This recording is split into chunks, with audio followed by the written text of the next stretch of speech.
Whatever is fair to the world is foul for us, and whatever is foul for the world is fair for us. Let us travel in this filthy air. He thought he had taken all the risk to become the king, and how can it easily pass to his friends' heirs?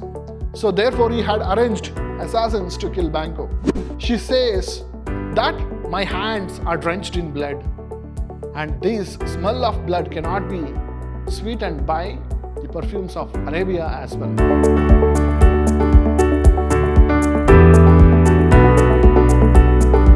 Hello students, I am Anil, Assistant Professor of English, Vidhyaashram First Grade College, the Temple of Excellence, MYSURU.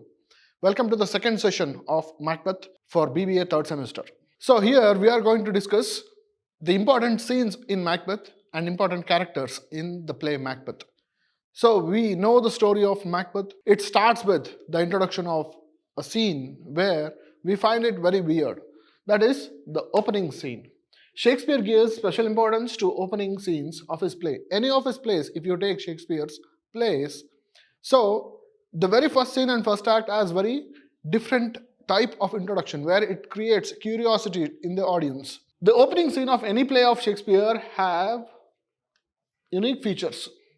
They act as the keynote to the entire play. So when you observe it, you're finding very interesting. Something is going to happen inside the play. That is what you feel when you read or when you watch the plays of Shakespeare. They generally introduce the important characters directly or indirectly. In most of the plays, the very first act, first scene, they introduce the major characters of the play. Then they create atmosphere for the action. So something is going to happen. It creates an atmosphere for future action in the play. They are the link to the past, present and future in the play. So these are very important thing. The very first act, first scene, it creates a connection between past, present and future. It simulates the interest of the audience. It stimulates the interest in the audience. They create fear, suspense and curiosity and thus hold the attention of the audience as well. So very first act, first scene, they do all these things. This is how Shakespeare makes his plays very interesting. So this is what happens in the Shakespeare's first act, first scene. So talking about Macbeth, the first act, first scene. The first act, first scene, we find three witches. So these three witches are talking to each other. So they are supernatural elements. They are like magicians, but with negative characters in them. So they act as very interesting or suspenseful features in the first act, first scene. The three witches. So they talk to each other. They wanted to meet a character, Macbeth. Which one, two, three? They say, when shall we meet Macbeth? And they say, we will meet Macbeth when the war ends. And they also say, the war is going to end that evening itself. Therefore, we come to know about a character, Macbeth, a very important character. So after discussing this, they decide to meet a place on the battlefield and they say, fair is foul, foul is fair, hover through the fog and the filthy air. This means whatever is fair to the world is foul for us, and whatever is foul for the world is fair for us. Let us travel in this filthy air and let us see what we can do. So therefore, the first act, first scene is very important in this play Macbeth. Moving on to the next important scene, that is Act 1, Scene 3. It is called Temptation Scene by the critics and also the readers of Shakespeare's play Macbeth. So here in Act 1, Scene 3, the three witches, they meet Macbeth. So when they meet Macbeth, they salute him, saying, "Hail, the Thane of Glamis." Macbeth is already the Thane of Glamis. He is the general of Scotland army. And the first witch says, "Hail, Thane of Glamis." The second witch says, "Hail, Thane of Cawdor." And the third witch says, "Hail to the future king of Scotland."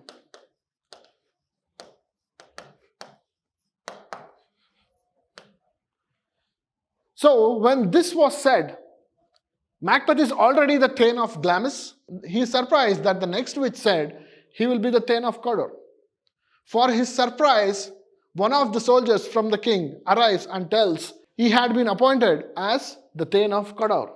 Therefore, he thinks that the prophecies of these witches are coming true immediately, and therefore this is not too far, becoming the king of Scotland. So here Macbeth feels very much tempted. So his inner desires, his deep desires surface, and this is where Macbeth's real character falls down. He was a very good man, people had respect for him, his king believed him, but this scene where three witches tempted Macbeth, and Macbeth is a victim of the temptation. Therefore, this scene, Act 1, Scene 3, is very important. Then the murder scene, proceeding with the novel, proceeding with the play, we come to the second act, second scene. So Macbeth goes back from the battlefield after witches have prophesied about his future. He writes a letter to his lady. She reads the letter. She is also very much tempted, and she wanted those three prophecies to be immediately fulfilled. She joins the plan of Macbeth. Then they both decide to kill King Duncan. And Duncan, for their surprise, says that he will visit the place of Macbeth. And there they plan for the murder of King Duncan.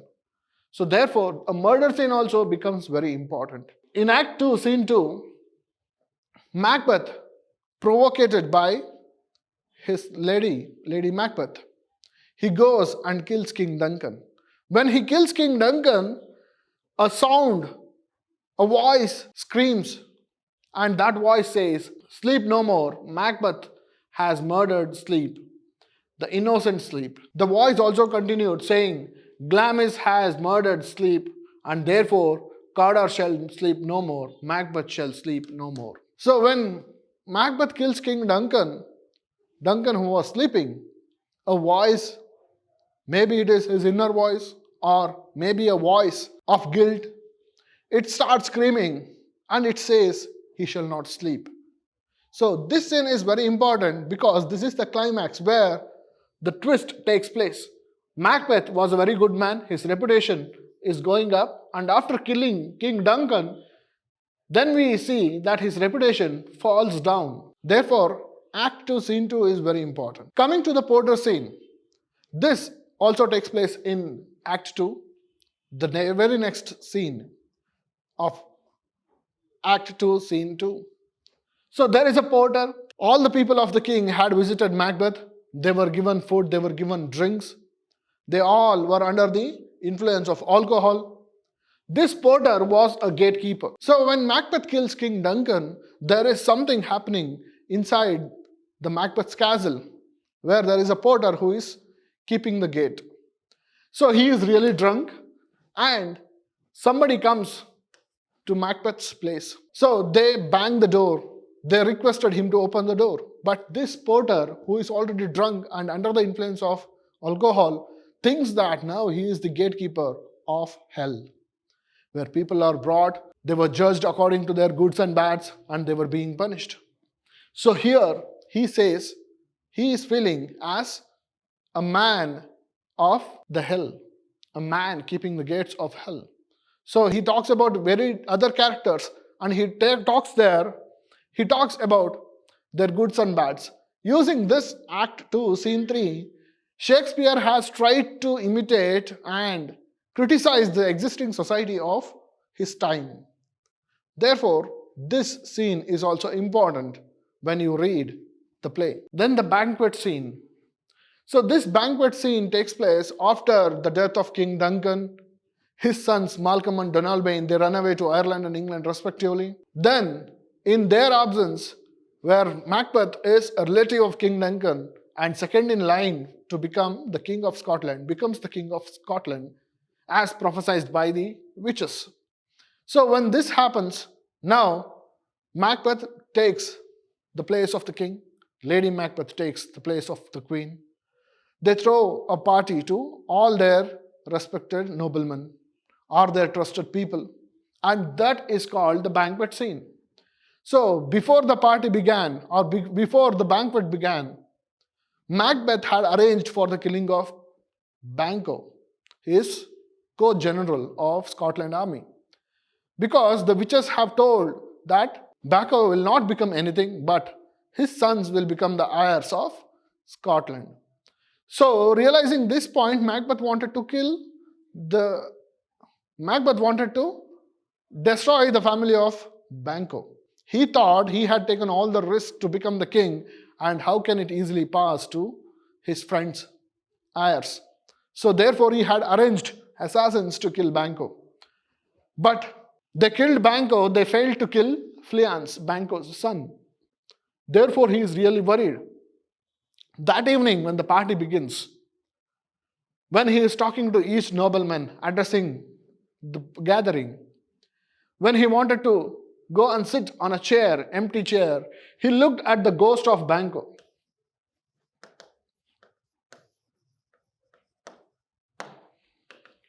When he looked at the ghost of Banquo, Macbeth loses his psychological state. He was really horrified. He says, "You don't have blood and you don't have flesh in your body. You are just a ghost. Go away, go away."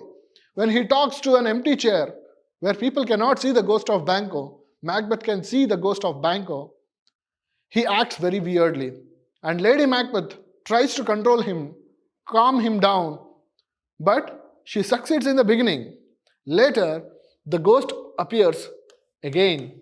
So ghost appears first time, Banquo is seen by only Macbeth, and Macbeth loses his psychological state. Lady Macbeth helps him. But for the second time, when it happens, Macbeth could not control. He forgets everybody present there and he behaves very unusually.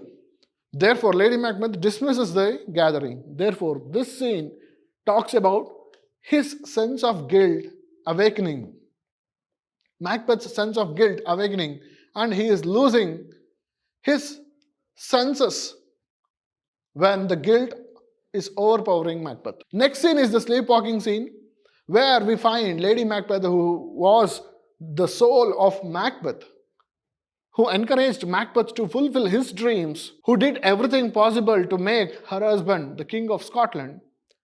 She, under the influence of her guilt, she becomes a patient of somnambulism. Somnambulism.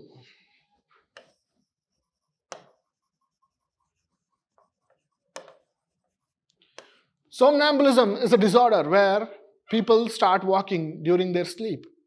So therefore the scene is sleepwalking scene, Act 5, Scene 1. While sleeping, she wakes up. Her eyes are wide open, but still this woman is sleeping. She takes a candle kept near her bed. She holds it. She walks as if she is unaware of the world.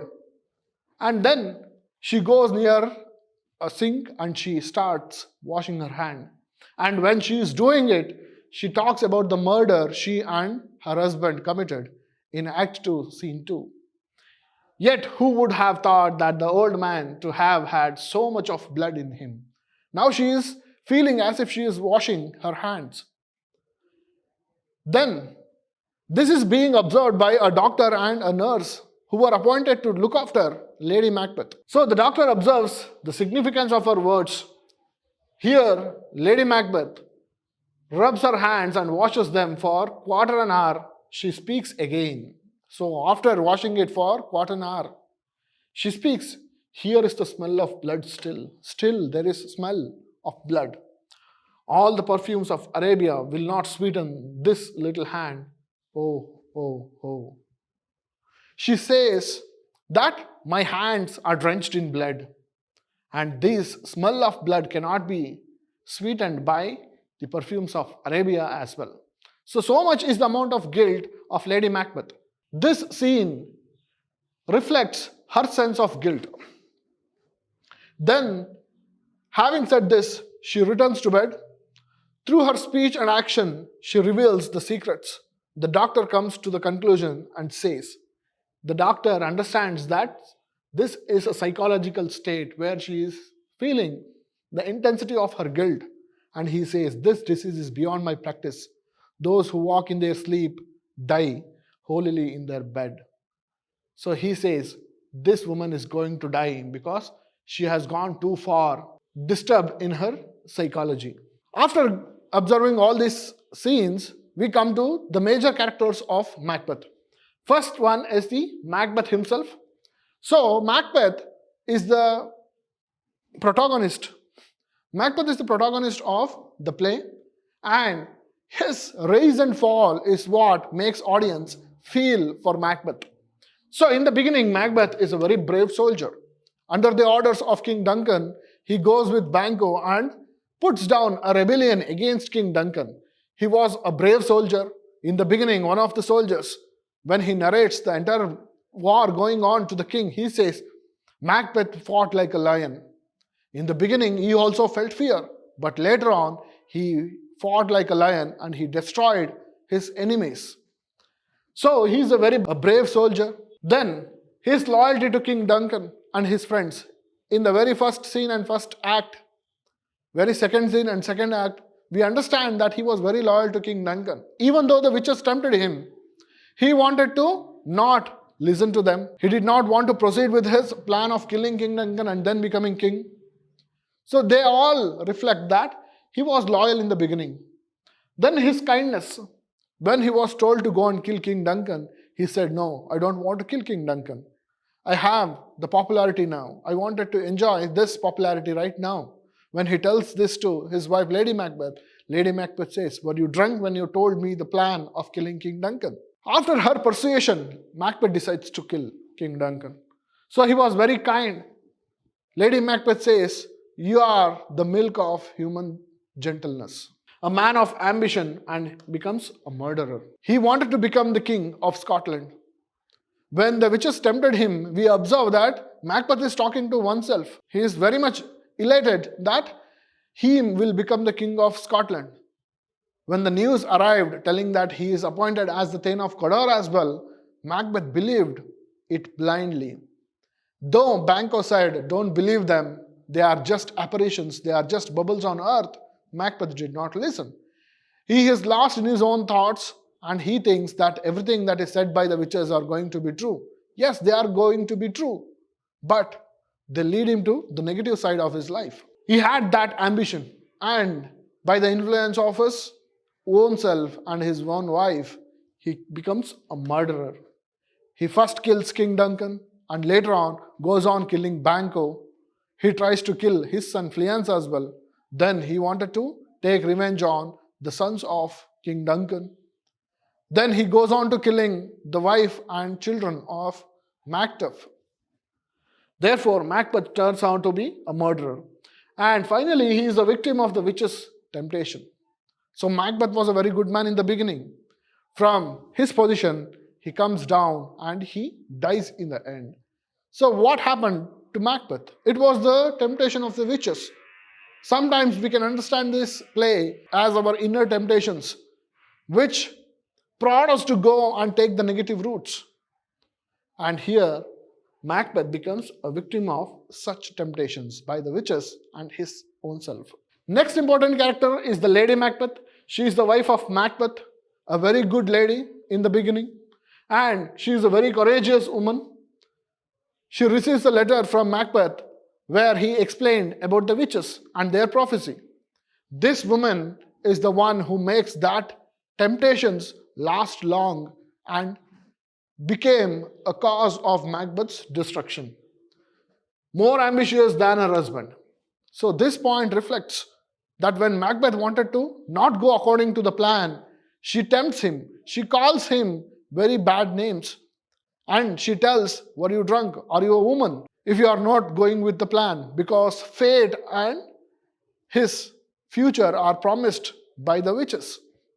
Everything is in support of Macbeth. Then why are you not proceeding with your plan? Go and kill King Duncan. She encourages Macbeth.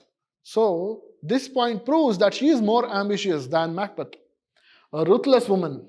While encouraging Macbeth, she tells, "In order to fulfill this idea, I'll go to an extent where if a child is suckling from my breast, I'll take it out and smash its head onto the floor and kill it. So, such is the intensity of this woman's ambition, and such is the ruthlessness of Lady Macbeth. And sometimes critics have also called Lady Macbeth as the fourth witch. There were three witches in the beginning. By telling the future, they tempted Macbeth, and this woman becomes the fourth witch by making Macbeth do what those three witches wanted. And finally, she is a fragile character in the end. When Macbeth loses his guilt, she tried to help him, but in the end, when we move on to the fifth act, we see Lady Macbeth suffering from the guilt. She is suffering from somnambulism, and finally she commits suicide. Next characters. Next character is Banquo, general of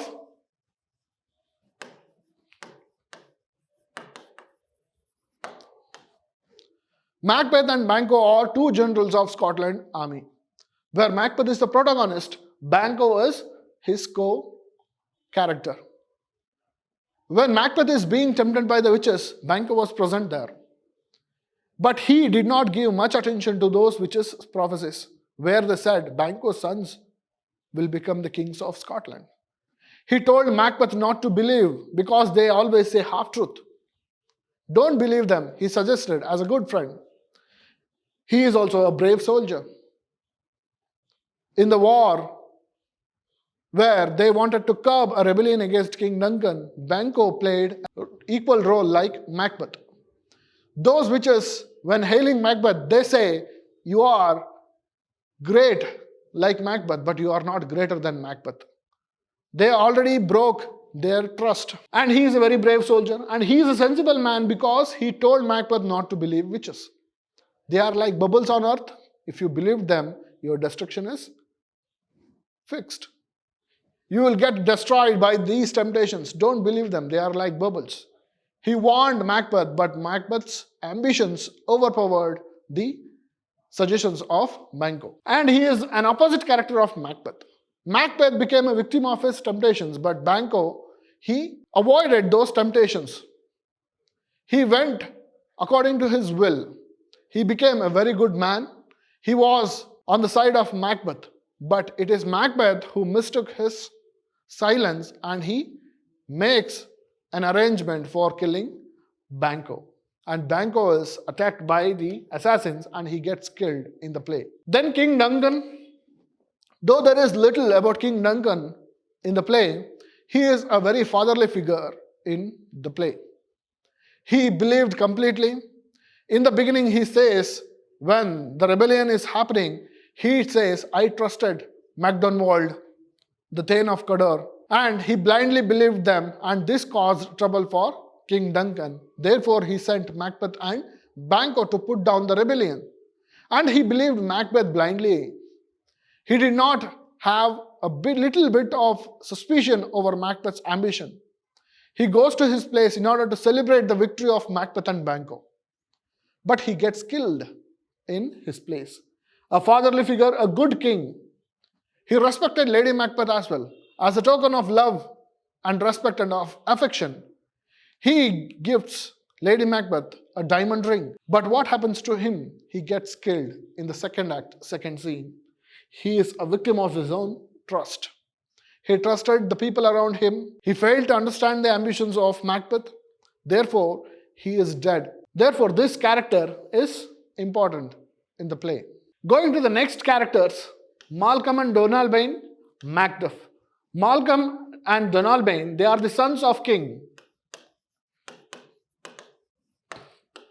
After the death of King Duncan, Malcolm goes to England and Donalbain goes to Ireland, where they make preparations in order to find out the real killer, and they understand that it is Macbeth. After becoming king, Macbeth goes on killing more people, creating misrule in Scotland, and therefore people come to understand that Macbeth is the real murderer. Therefore, Malcolm and Donalbain, when their father was murdered in Macbeth's castle, they immediately disappear from the place. They did not trust anybody there. They just vanished from their place. And after understanding the situation, they take the help of the King of England they take the help of their friends and they attack Macbeth. So their roles are also very important. And who is Macbeth? Macbeth is a very important character. When Macbeth becomes the king of Scotland, he did not know what is going to happen now. So things are going against Macbeth. Everybody is opposing Macbeth. So he goes to the witches to ask what is there in future for Macbeth. The witches, they tell him a very tricky thing where Macbeth fails to understand them. Macbeth fails to understand them. The witches said, you must beware of Macbeth. And Macbeth says, okay, I'll be careful about Macbeth. Then the second thing they said, Macbeth cannot be killed by any man born out of woman. So when this was said, he underestimates Macbeth. The next thing, Macbeth cannot be harmed until the forest of Burnham moves to the castle of Dunsinane. Macbeth fails to understand the intensity and understand the twist that is inside these prophecies. So finally, it is Macbeth who is not born of woman. He is born out of cesarean, where he says, I was brought to this world ripping my mother's womb. That means he was born unnaturally. Therefore, he is the one who is going to kill Macbeth. In the end, he beheads Macbeth and brings his head onto the stage and says, the traitor is killed. So therefore, all these characters are very important. There are many other minor characters. Once you read the novel, you'll get to know their importance. All these characters are very important. When you read this novel, we understand every man's temptations. We all have temptations around us. But whether or not to give in is the question. So here, Macbeth chooses his own destruction. Listening to the words of witches, he is finally killed. He takes the wrong path and then he becomes the victim of his temptations. So keeping all these points in mind, I wish you all the best for your examinations. All the best. Thank you.